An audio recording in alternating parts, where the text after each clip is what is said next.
Manqobah yang ke-40 itu cerita tentang Tuan Syekh itu diberi buku.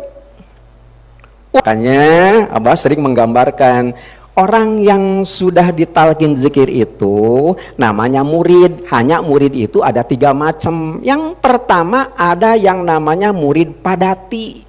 Kemudian si pedatinya, orang yang berperannya, yang membawanya itu naik di atas gerobak itu. Kalau jalan malam kadang-kadang tertidur. Karena tidur dibelokkan oleh orang, gak ngerti dia. Nah, murid yang begitu murid padati, kerjanya tidur mulu. Ada lagi muridnya yang kedua, murid japati, bukan puluhan, ratusan. Nah, jadi orang juga yang sudah ditalkin zikir begitu. Jadi kalau ditaburi sesuatu baru kumpul gitu. Nah, yang diharapkan yang bisa menyelamatkan murid itu adalah murid jadi.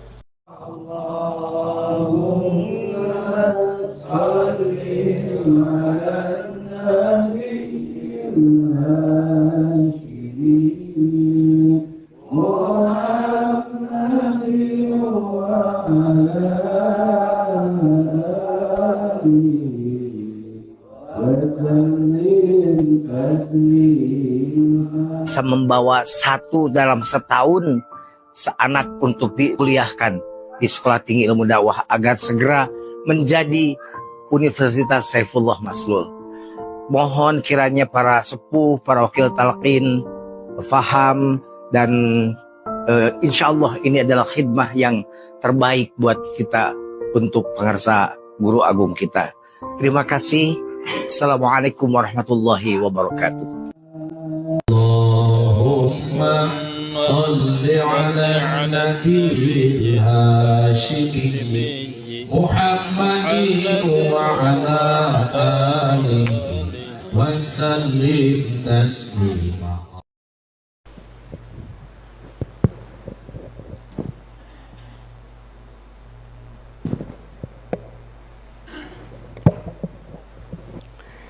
Assalamualaikum warahmatullahi wabarakatuh.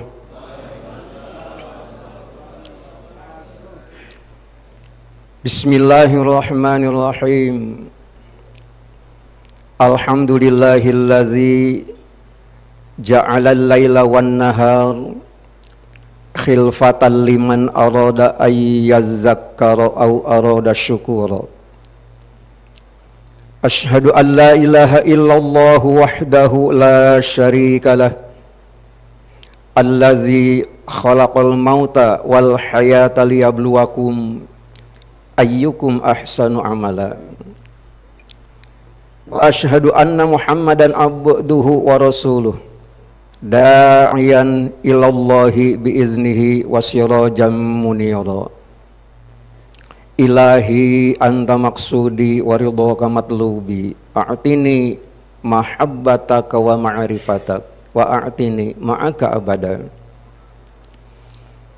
Ila hadrati sultanil awliya wa qudwatil asfiya qutbir rabbani wal gausis samadani As-Sayyid Maulana Syekh Muhyiddin Muhammad Abdul Ghawas Saifullahil Maslul Al-Qutub radhiyallahu an wa qaddasa sirah. Al-Fatihah. A'udzu billahi minasyaitonir rajim. Bismillahirrahmanirrahim. Alhamdulillahirabbil alamin arrahmanir rahim maliki yaumiddin. Iyyaka na'budu wa iyyaka nasta'in. Ihdinas siratal mustaqim. Siratal ladzina an'amta 'alaihim ghairil maghdubi 'alaihim waladdallin. Al-Mukarramun, para wakil talqin, Syekh Mursyid yang hadir pada subuh ini, yang mulia Dr. Kiai Haji Budi Rahman Hakim MSW, semoga beliau beserta keluarga besar Jagat Arsy selalu mendapatkan kejembaran rahmaniyah dari Allah Subhanahu wa Ta'ala, karena kecintaan beliau kepada Syekh Mursyid dengan mengistiqomahkan amaliyah Thariqah Qadiriyah Naqsyabandiyah Ma'had Suryalaya Sirna Rasa PPKN. Ikhwan akhwat di seluruh penjuru dunia yang saya cinta, banggakan. Sebelum acara manakib itu biasanya menjadi satu paket gitu, kita perlu untuk melakukan khotaman. Khotaman itu merupakan wirid yang paling utama. Tidak ada wirid yang melebihi ketinggian daripada khotaman. Saya menyampaikan kalimat ini bukan berarti beralasan. Ada latar belakang yang perlu untuk kita ketahui. Mengapa wirid ini dikatakan sebagai wirid yang paling baik? Ketika Nabi Ibrahim alaihissalam saat menegakkan agama ternyata ditentang oleh penguasa zolim pada waktu itu, Raja Namrud, itu Nabi Ibrahim dibakar. Pada saat Nabi Ibrahim ada di tengah kobaran api, itu ternyata ada seekor burung kecil. Ada seekor burung kecil yang mempunyai satu inisiatif, dia mengambil air. Air yang dia ambil hanya yang nempel pada paruhnya. Kemudian semburkan pada kobaran api Raja Namrud. Tiba-tiba teman-teman burung itu mencemooh. Ngapain lo? Mana mungkin kobaran api begitu besar bisa padam dengan hanya sekedar setitik air. Ternyata burung itu pun memberikan jawaban. Aku juga tahu. Nggak mungkin kobaran api yang begitu besar itu bisa padam hanya dengan setetes air. Persoalannya bukan itu. Tapi sekali waktu Allah Subhanahu wa ta'ala bertanya kepadaku, jika kau melihat satu kezaliman yang begitu besar, apa yang kau lakukan?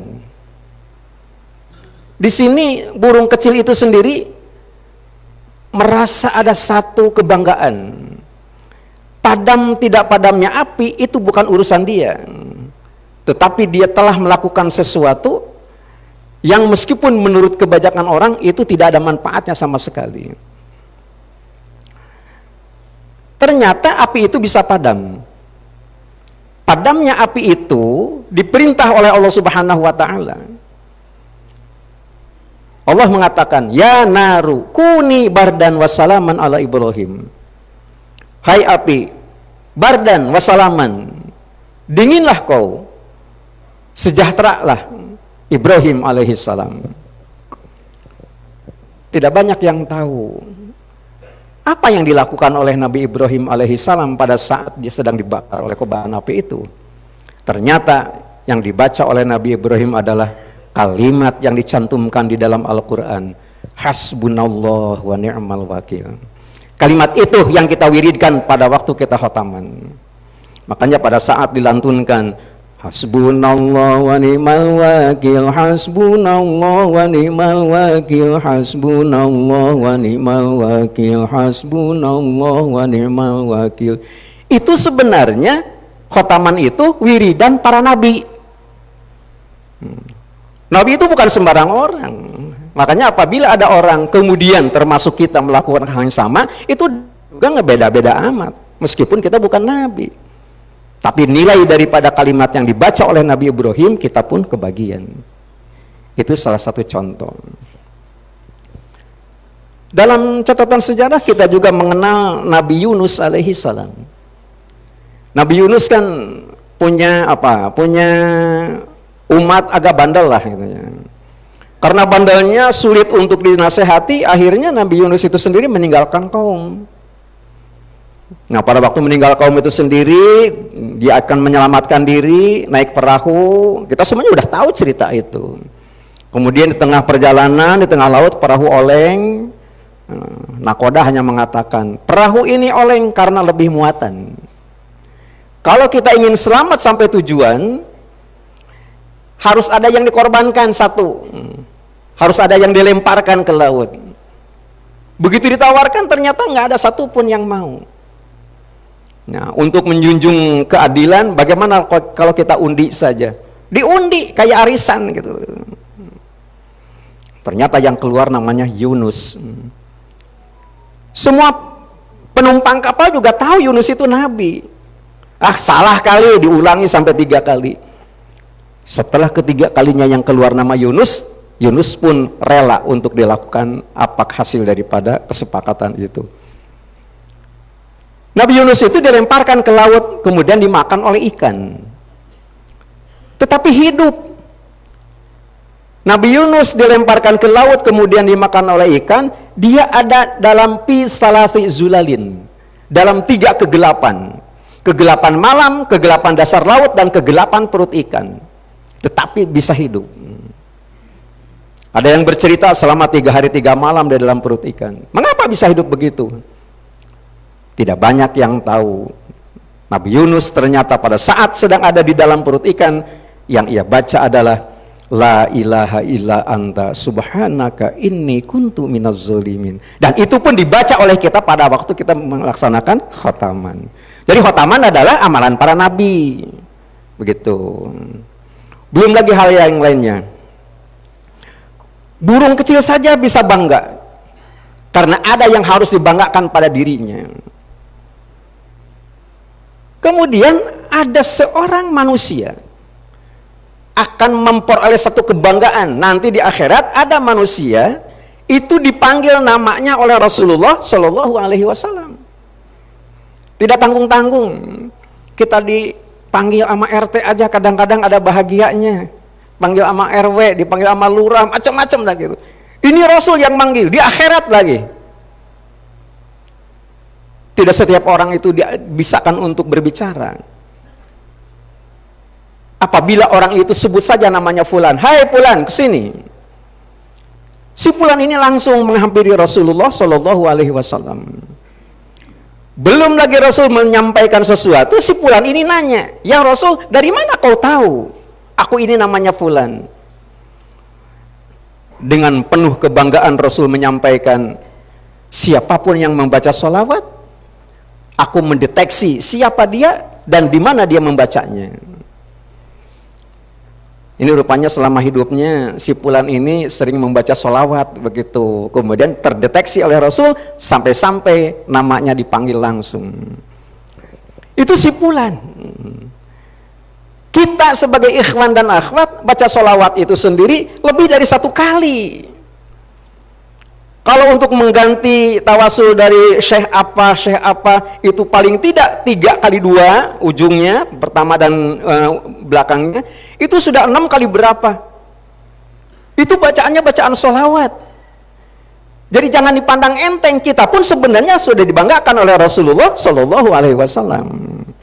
Belum lagi yang kita baca adalah king of sholawat, rajanya sholawat. Sholawat kan banyak. Allahumma sholli ala Muhammad, Allahumma sholli ala Sayyidina Muhammad. Sampai ada yang memperdebatkan, ngapain pakai Sayyidina? Nggak usah begitu, itu ibadah. Kalau yang namanya ibadah gimana guru? Kita ikut guru aja, guru pakai ya kita pakai. Sebab nanti di akhirat itu yang ditanya juga kan gurunya. Itu kata siapa itu? Kata Al-Quran ayat 71 daripada surat Al-Isra. Yauma nad'u kulla unasin bi imamihim. Manusia akan ditanyai oleh Allah Subhanahu wa taala tentang ibadah bi imamihim, siapa gurunya. Kita kan punya guru. Orang yang sholat taraweh 8 rakaat nggak usah diomongin, ada gurunya. Yang 20 rakaat nggak usah diomongin, ada gurunya. Malah yang tidak sholat taraweh juga ada gurunya. Ditanya nanti itu siapa gurunya yang nggak taraweh. Ini persoalannya kan persoalan sederhana gitu ya. Tapi kita membaca sholawat, apalagi king of sholawat. Gitu. Ini cerita nih kemarin. Kemarin tuh Bogor macet total di arah Empang. Saya jadwal khotbah Jumat itu di Masjid Permata Sentul. Berangkat jam 10. Biasanya sebelum jam 11 sudah nyampe lokasi. Ini setengah 12 itu masih di Pancasan, masih Empang macet total. Saya punya keyakinan ikhwan dan akhwat wajib meyakini 2 kebenaran. Pertama, kebenaran Al-Quran. Yang kedua, kebenaran Syekh Mursyid, kemampuan Syekh Mursyid untuk mengatasi segala persoalan.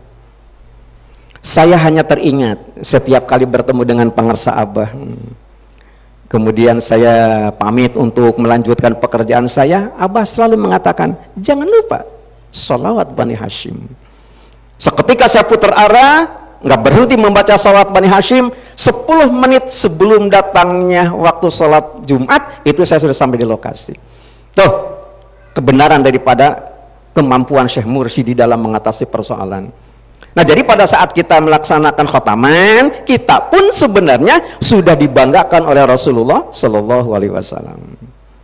Nah, ini udah beberapa biji ya, beberapa pointer yang kita ketahui. Ikhwan akhwat rahimakumullah. Hal lain, kita kenal dengan Bilal bin Rabah, muazin Rasulullah Shallallahu Alaihi Wasallam. Bilal bin Rabah ini terkenalnya, yang kita kenal bukan hanya sekedar kulitnya berwarna hitam, bukan hanya suaranya merdu, bukan. Itu sudah sama-sama kita, itu kelebihan. Banyak yang tidak tahu. Pada waktu Bilal masih hidup, Rasulullah Shallallahu Alaihi Wasallam mengatakan, "Hai Bilal, terompahmu sudah terdengar di surga di sana." Bilal pakai terompah, nggak bermerek, bukan barang trending, bukan, nggak ada mereknya, tetapi terompah Bilal itu bisa terdengar di dalam surga. Kita yang pakai sendal, pakai sepatu, apalagi harganya mahal, kira-kira terdengar nggak di surga kira-kira? Yang harus kita ketahui adalah, apakah terompah Bilal bisa sampai terdengar di surga karena dibentur-benturkan, dihentak-hentakan ke tanah? Bukan itu persoalannya. Ternyata beberapa keterangan, termasuk hadis Rasulullah Shallallahu Alaihi Wasallam, terompah Bilal bisa terdengar di surga bukan karena suara digesekkan pada bumi. Ternyata dia mudawamatil wudu, tidak pernah batal wudu. Itu yang dilakukan oleh Bilal sampai terompahnya terdengar sampai ke surga. Ini diajarkan oleh pengersa Abah, gitu ya. Coba baca ayat ke-31 daripada surat Maryam. Wa ja'alani mubarakan aina ma kuntu. Kalimatnya kan begitu. Aku adalah sosok yang diberkahi oleh Allah Subhanahu wa taala. Aina ma kuntu, di mana saja aku berada. Itu nabi. Kalau aslinya ayat itu cerita tentang Nabi Isa. Itu kan ayat Al-Qur'an. Yang namanya ayat Al-Quran kan tidak hanya untuk Nabi Isa, meskipun cerita Nabi Isa. Ayat Al-Quran ini diturunkan kepada Nabi Muhammad SAW. Kita ini umatnya. Artinya juga kita harus tahu, Nabi Muhammad SAW adalah sosok yang diberkahi oleh Allah Subhanahu Wa Taala. Aina ma kuntu, dimanapun ada, dimanapun aku berada. Begitu kata Allah dalam Al-Quran. Nabi Muhammad kan sudah berpulang, kan penerusnya masih ada. Bukan Nabi penerusnya, tetapi penerus risalahnya, risalah kenabian. Siapa itu? Syekh Mursyid. Jadi Syekh Mursyid itu sendiri sama apanya? Wa ja'alani mubarakan aina ma kuntu. Coba perhatikan oleh ikhwan semua, oleh akhwat, oleh bapak dan ibu sekalian. Di mana di situ ada apa? Semua orang tumplak ke situ semuanya. Mohon maaf tadi sebelum subuh saya di gerbang di sana, Ustadz Lukman lagi nelpon. Posisi ada di mana? Oh, sudah masuk Nusa Loka. Nanti bis parkir di mana? Berarti ada satu bis juga yang masuk ke sini. Itu artinya orang dari mana-mana. Kalau orang dekat nggak mungkin pakai bis. Pasti orangnya orang jauh, tapi mengapa bisa datang ke sini? Karena kehadiran yang mulia pengersa Abah. Wa ja'alani mubarakan aina ma kuntu. Abah ke Imogiri, ziarah ke makbarahnya Presiden Soeharto. Semuanya ikut ke sana. Ini sebagai salah satu bukti. Nah, kemudian persoalannya sederhana. Mengapa Abah menjadi sosok yang diberkahi? Nah, itu penting untuk diketahui. Abah menjadi sosok yang diberkahi itu karena Abah melakukan dua hal. Apa yang dilakukan oleh pengersa Abah? Baca ayat Al-Quran lanjutannya. Ternyata Abah itu menjadi sosok yang diberkahi karena wa ausoni bis sholati waz zakati ma dumtu hayya. Abah karena selalu melaksanakan sholat dan zakat madum tuhaya sepanjang hayat. Mungkin sebelum kita bergabung dengan Thoriqah Qadiriyah Naqsyabandiyah Ma'had Suryalaya Sirna Rasa PPKN, mungkin kita nggak ngerti-ngerti amat gitu ya. Memangnya ada apa sholat sepanjang hayat? Yang fardu aja kan hanya 5 waktu, zuhur, asar, maghrib, isya, subuh. Kalau satu kali sholat fardu 5 menit ya paling hanya memakan waktu ya setengah jam lah kira-kira begitu. Ini dikatakan wa ausoni bis sholati wa zakati madum tuhaya sepanjang hayat. Ternyata setelah kita bergabung di TKN, ternyata sholat sepanjang hayat itu sendiri bisa kita lakukan dengan menggunakan 2 model. Ada 2 modelnya gitu. Yang pertama model yang pertama ternyata begini, mudawamatil wudu itu artinya melanggengkan wudu, bukan tidak boleh batal wudu. Mungkin kita semua karena baru selesai sholat subuh kita masih berwudu. Sebelum selesai paket sholat pagi gitu ya, yang dimulai daripada isyraq sampai kifaratul baul, itu biasanya jarang batal. Andai kata nanti kita batal, itu sah-sah saja, silahkan saja kalau mau batal. Hanya begitu batal langsung berwudu kembali dan niatkan, ini kata Abah, dan niatkan wudu karena batal itu untuk melanjutkan pekerjaan yang belum selesai sambil menunggu datangnya sholat fardu yang akan datang. Kita bisa menghitung gitu ya. Kalau nanti batal umpamanya pukul 7 kemudian berwudu kembali, tinggal ngitung pukul 8, 9, 10, 11, 12 sampai datangnya waktu zuhur 5 jam. Apapun yang kita lakukan selama 5 jam itu nilainya setara dengan sholat. Tuh. Itu baru dikatakan sholat sepanjang hayat. Begitu. Nah jadi betapa gitu ya orang yang melaksanakan amaliyah di TKN itu sangat-sangat potensial nilainya gitu. Meskipun di dalam membicarakan amaliyah itu tidak perlu untuk ngomongin masalah pahala, tapi begitu tinggi. Itu model yang pertama. Model yang kedua adalah firman Allah Subhanahu wa taala, hafizu 'alas sholawati was sholatil wusta wa qumu lillahi qanitin.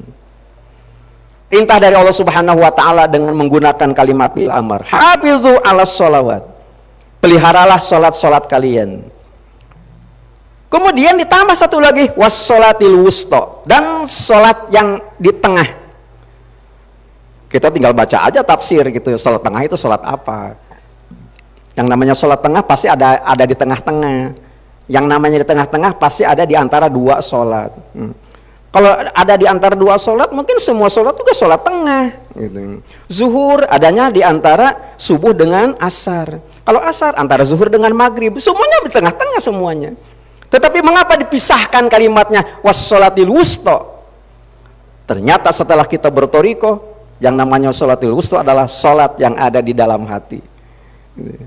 Mohon maaf, barusan saya setelah sohbah kepada beliau pukul 2:38 Abah mengatakan wa rafa'na laka dzikrak.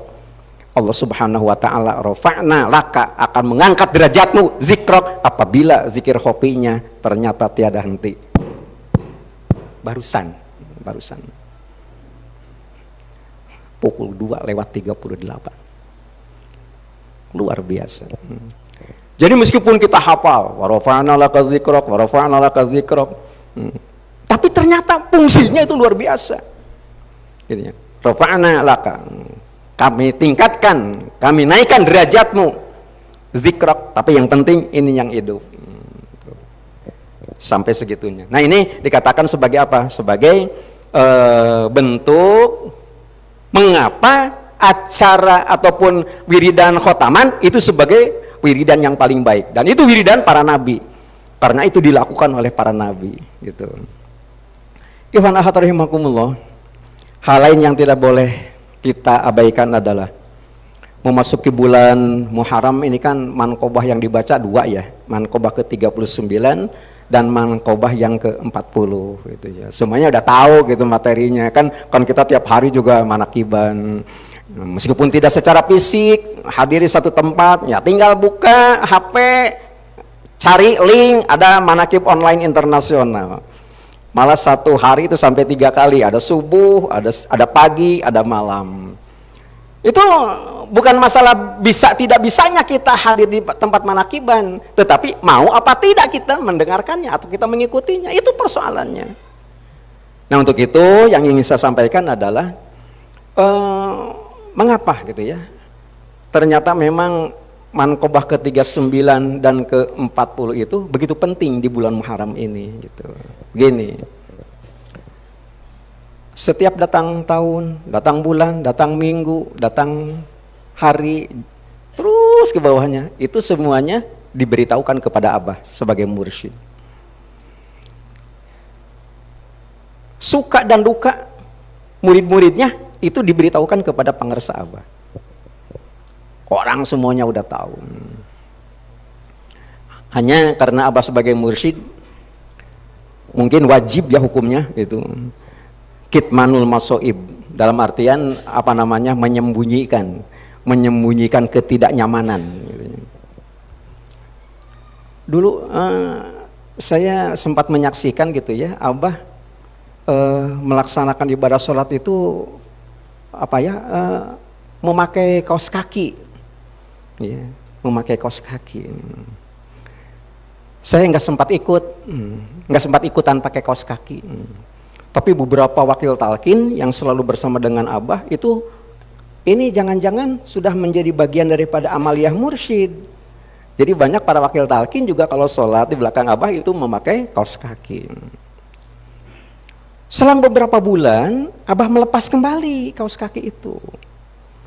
Karena Abah melepas kembali, yang lain pun ikut melepasnya, nggak pakai lagi kalau sholat. Dan tidak ada seorang pun yang berani bertanya kepada Abah, mengapa Abah pakai kaos kaki? Su'ul adab. Akhlak buruk kalau yang gituan-gituan aja mesti ditanyakan ke Abah. Nggak ada yang tahu. Saya baru tahu setelah di antara ahlul bait mengatakan, Abah tempo hari melaksanakan sholat pakai kaos kaki karena kaki Abah bengkak. Persis seperti yang dilakukan oleh Rasulullah Shallallahu Alaihi Wasallam, karena nggak berhenti melaksanakan sholat sepanjang malam. Itu kaki karena sholat kaki bisa bengkak. Kalau kita terbalik, bengkak dikit, prek sholat. Tidak begitu. Nah, jadi apapun yang dilakukan dan kita saksikan pengersa Abah, ada asbabul wurudnya, semacam begitu. Nah, ini suka duka itu diberitahukan kepada yang mulia pengersa Abah. Makanya Abah tidak mau menyampaikan hal begitu. Abah ngajarin siapapun kadang-kadang itu penuh dengan apa? Dengan simbol ya, dengan simbol. Tidak setiap orang mampu untuk membukanya. Saya pernah mengalami anak saya sakit batuk.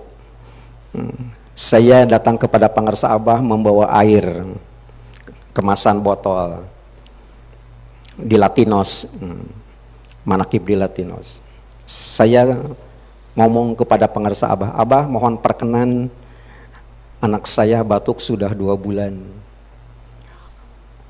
Harapan saya, hati saya hanya menginginkan Abah mendoakan, paling tidak keluar kalimat mudah-mudahan cepat sembuh. Tapi enggak gitu. Abah mohon perkenan, anak saya batuk sudah 2 bulan. Apa kata Abah? Batuk ada yang 3 bulan. Itu kata Abah. Batuk juga ada yang 3 bulan. Artinya sabarlah 1 bulan lagi, kira-kira begitulah kira-kira. Itu ucapan beliau kan sebagai seorang mursyid, benar. Nambah lagi 1 bulan baru berhenti batuknya. Sampai segitunya. Dulu tahun berapa? 2015, 2016 gitu. Pertama melaksanakan manakib di Istiqlal. Itu bulan Mei, itu manakibnya bulan Agustus gitu ya, di Istiqlal.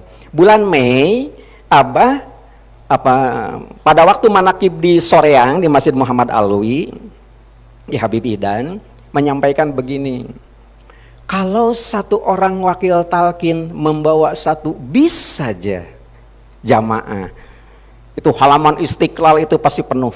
Itu kata Abah, bulan Mei. Padahal manakibnya benar Agustus, Juni, Juli, Agustus, 3 bulan.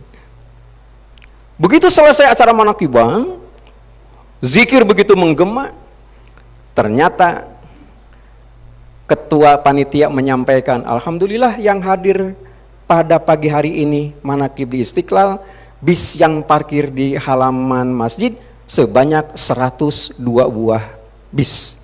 Pada waktu itu wakil talqin ada 102. Tuh kebenaran daripada seorang mursyid. Meskipun saya tidak bawa bis. Saya kan dari Bogor, lebih enak naik kereta gitu terus gitu ya. Tetapi ternyata bis yang ada yang nongkrong di halaman Masjid Istiqlal itu jumlahnya 102 sesuai dengan jumlah wakil talqin yang ada pada waktu itu. Tuh, gitu ya. Nah, jadi itu semuanya diberitahukan kepada yang mulia pengersah Abah. Jika sekali waktu Bapak Ibu punya ketidaknyamanan umpamanya, itu Abah tahu. Gak usah diomongin.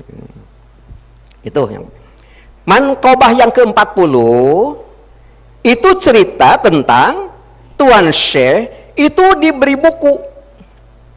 Makanya Abah sering menggambarkan orang yang sudah ditalqin zikir itu namanya murid. Hanya murid itu ada 3 macam. Yang pertama ada yang namanya murid padati. Tahu padati? Padati itu gerobak. Gerobak, kalau zaman saya masih kanak-kanak dulu gerobak yang mengangkut genteng atau bata gitu ya, itu biasanya ditarik oleh sapi itu biasanya. Jalan tidak seramai sekarang gitu. Kemudian si pedatinya, orang yang berperannya yang membawanya itu naik di atas gerobak itu. Kalau jalan malam kadang-kadang tertidur. Umpamanya berangkat dari Bogor pengen ke Cisalak ataupun ke Cimanggis, karena tidur dibelokkan oleh orang arah ke Cibinong, ke Citerep, ke situ, nggak ngerti dia. Nah, murid yang begitu murid padati, kerjanya tidur mulu gitu ya. Pada waktu wiridan tidur gitu ya. Itu padati yang begitu. Ada namanya, ada di situ di daftar di buku Tuan Syekh itu, di daftar buku Abah ada. Mengapa saya berani mengatakan begitu? Abah juga pernah bilang ke saya gitu. Abah juga punya catatan. Nah, itu catatan itu sendiri catatan yang begitu gitu ya. Tuh, itu yang pertama murid. Ada lagi muridnya yang kedua, murid japati. Japati itu merpati. Coba kalau Bapak Ibu apalagi di haram ya, haram Maki, haram Madani, haram Mekah dan Madinah, itu kan selalu bergerombol tuh burung-burung merpati, bukan puluhan, ratusan. Makanya banyak yang jualan jawawut ya, yang biji-bijian gitu. Itu begitu disebarkan semuanya kumpul burung-burung itu. Nah, jadi orang juga yang sudah ditalqin zikir begitu. Jadi kalau ditaburi sesuatu baru kumpul gitu ya. Taburannya kurang ini, enggak datang lagi. Nah, itu baru sampai ke tingkat merpati yang begitu gitu ya. Nah, enggak usah diomongin. Yang enggak usah diomongin. Itu contoh gitu. Nah, yang diharapkan yang bisa menyelamatkan murid itu adalah murid jadi. Murid jadi itu sendiri begitu ditalqin zikir, kemudian itu sendiri langsung mengamalkan. Kewajiban orang yang sudah ditalqin zikir itu ada 4. Silahkan baca surat Al-Hijr ayat yang ke-65. Pertama, Pak Asri berjalanlah. Berjalanlah artinya laksanakan. Sudah ditalqin zikir, la ilaha illallah. Laksanakan terus, jangan berhenti. Tapi mohon maaf, kalau Bapak sudah ditalqin zikir sementara istri Bapak belum, itu kewajiban Bapak harus membawa istri Bapak. Memangnya kenapa? Kalimatnya belum selesai. Pak Asri bi ahlika, bawa keluarga. Ada lagi yang terkadang lebih duluan istrinya yang ditalqin zikir, suaminya ogah-ogahan, malah kadang-kadang nolak. Ibu nggak usah sakit hati kalau suami ternyata belum mau ditalqin, badalkan. Kata Abah, ruhnya itu pengen, hanya dia masih terbawa oleh emosi, jadi begitu caranya. Kemudian biar urusannya urusan apa soal ruh, badalkan saja dulu. Nanti juga kalau sudah sadar dia akan talqin sendiri. Begitu caranya. Jadi paling Abah itu bukan hanya apa ya, bukan hanya tahu, tapi juga memberi solusi. Nah, kira-kira gitu yang penting. Nah, itu yang pertama, Pak asri bi ahlika, bikit iminal lail. Artinya, orang yang belum ditalkin zikir itu, bikit iminal lail, tak ubahnya seperti orang yang ada dalam kegelapan malam. Nah, kalau sudah talkin zikir, maka kegelapan malam itu sendiri akan berakhir. Itu gambaran Al-Qur'anul Karim, itu yang pertama. Yang kedua, wattabi' adbarahum, kewajibannya ikut dari belakang. Yang namanya ikut itu dari belakang, bukan dari depan. Kalau dari depan itu nuntun, bukan ikut. Ikutnya semuanya dari belakang, wattabi' adbarahum. Nah, makanya jangan sok tahu kalau di dalam thariqah itu sendiri. Gitu ya. Apalagi apa? Maaf ini kalau diibaratkan apa ya, diibaratkan komputer gitu ya. Hati kita ini sebenarnya sudah banyak file di hati kita ini. Sudah banyak file, kemudian kita menginstalkan talqin, menginstalkan kalimat thayyibah ke dalam hati. Ini hati-hati, file ini harus di-delete dulu. Kalau filenya tidak di-delete dulu, nanti akan bentrokan. Jangan-jangan la ilaha illallahnya nggak betah karena ada file yang bertentangan. Begitu. Nah, jadi yang paling berat dirasakan oleh siapapun yang ditalqin zikir karena menghilangkan ataupun menghapus file yang ada di dalam hatinya. Yang sebelum ada talqin zikir itu bertentangan dengan talqin zikir. Apa contohnya? Amalan-amalan. Makanya saya kadang-kadang suka senyum sama Kiai Lukman gitu ya. Kalau membaca gitu ya, ada satu grup ikhwan gitu ya. Oh, kalau pengen begini, ini aja amalkan. Ada wirid pagi, wirid sore. Gak usah diikutin yang begitu. Kita mah ikutnya ke Abah. Apa yang dilakukan oleh Abah dicontohkan, itu yang kita lakukan. Itu namanya wattabi' adbarahum. Kalau ternyata kita mengikuti apa yang diajarkan oleh Abah, tetapi kita tidak membuang yang lainnya, masih mengamalkan yang lainnya, kata Abah itu namanya mendua. Gitu. Berselingkuh dengan Abah. Sampai segitunya Abah mengatakan. Jadi kalau kita pengen benar-benar gitu aja, ya buang yang begitu. Ya nggak usah dibuang kemana-mana gitu, nggak usah diamalkan. Gitu. Itu yang kedua. Yang ketiga, la yaltafit minkum ahad. Begini. Ini ceritanya cerita tentang apa ya? Cerita tentang khusyuk gitu ya. Khusyuk di dalam melaksanakan sholat. Ada orang pernah datang ke saya. Kiai, alhamdulillah saya kemarin sholat khusyuk banget. Saya jawab, alhamdulillah sudah bisa sholat khusyuk gitu. Saya tanya, memangnya cirinya gimana orang itu bisa sholat khusyuk? Enggak, kemarin benar-benar saya khusyuk sampai enggak mendengar knalpot motor. Itu mah bukan khusyuk yang begitu. Kamu budeg, kamu tuli. Yang namanya wayal tapit minkum ahad, layal tapit minkum ahad itu fungsi mata adalah untuk melihat, fungsi telinga adalah untuk mendengar. Tetapi yang namanya khusyuk itu layal tapit minkum ahad. Apa yang kita lihat, apa yang kita dengar, jangan sampai berpengaruh kepada hati yang sedang zikir kepada Allah Subhanahu wa taala. Itu namanya khusyuk. Coba ingat-ingat oleh Bapak dulu, oleh Ibu juga. Waktu belum ditalqin zikir kita, kalau melaksanakan ibadah sholat, guru-guru yang belum ditalqin zikir, itu menghukumi makruh apabila kita sholat di hadapan kita itu ada kue. Ada acara apa umpamanya disuguhin makan kue di situ, tapi nggak sempat habis, belum sempat habis, datang waktu sholat, kemudian sholat, kue ada di depan kita, itu makruh katanya. Mengapa dihukumi makruh? Karena takut pada waktu sholat itu dilihat ada kue. Orang yang sudah talqin zikir mah nggak begitu. Mau ada kue, mau ada apa makanan di situ, karena layal tapit minkum ahad. Yang dilihat, yang didengar tidak akan berpengaruh karena hati sudah ajak melaksanakan zikir hobi. Ini yang penting gitu ya. Jadi kewajiban kita diantaranya adalah mengikuti gitu ya apa yang dilakukan oleh pengersa Abah. Tadi juga Abah menyampaikan yang luar biasa. Bagi orang yang sudah punya duit, silahkan untuk datang ke Mekah. Saya pikir Abah mau bercerita untuk melaksanakan haji atau umroh. Ternyata bukan itu kalimatnya yang keluar. Bagi yang punya duit, silahkan datang untuk ke Mekah untuk menyaksikan orang yang sholatnya itu sendiri itu hanya peragaan. Itu barusan di sini menyampaikan itu. Jadi sholat yang diterima itu sendiri bukan peragaan, tetapi yang zikir. Sampai-sampai mengatakan maka nasolatuhum inda mait illa mukaan wa tasdiyah. Maka nasolatuhum indal bait. Orang yang melaksanakan ibadah sholat meskipun di hadapan Ka'bah, maka nasolatuhum nggak dihitung.